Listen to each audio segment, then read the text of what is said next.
Pedro is a grade 3 pupil. He has a good set of teeth.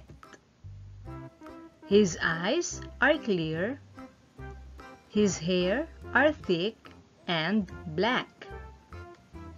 His skin are smooth and clean. His hands and legs are strong. Pedro can hear well. He does not get sick easily. He is a happy child. Now it's your turn. Read the words when they get yellow. Ready? Begin.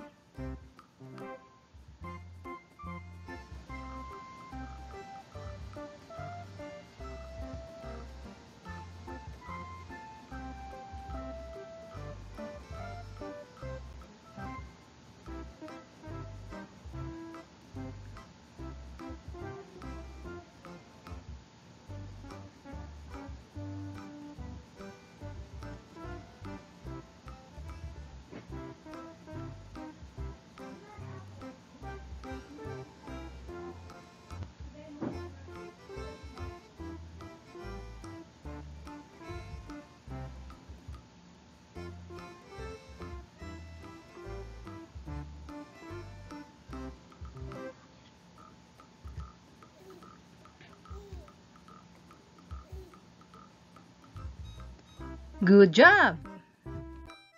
Comprehension check. Answer these questions by writing the correct letter on your notebook. Are you ready? Let's begin. Question number 1. What kind of a boy is Pedro? Letter A, weak. Letter B, sickly. Letter C, strong. Write your answer now. Number 2. Why does Pedro not get sick easily? Letter A, he eats a lot of candy. Letter B, he eats the right kind of food. Letter C, he eats plenty of meat. Write your answer now. Number 3. Which of these tells what the teacher says about Pedro? Letter A, he is healthy and strong. Letter B, he is weak and sickly. Letter C, he is slow and lazy. Write your answer now. Are you done? Let's check your work. Number 1 question. What kind of a boy is Pedro? The answer is letter C. Pedro is a strong boy. Number 2. Why does Pedro not get sick easily? The answer is letter B.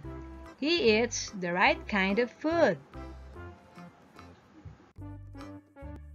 Number 3.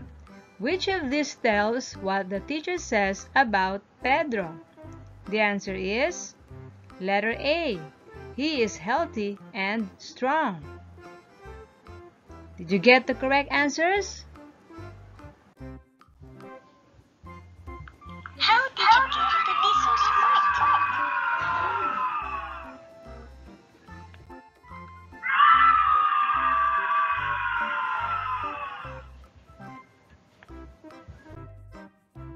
Children, obey your parents in the Lord, for this is right. Ephesians 6 verse 1.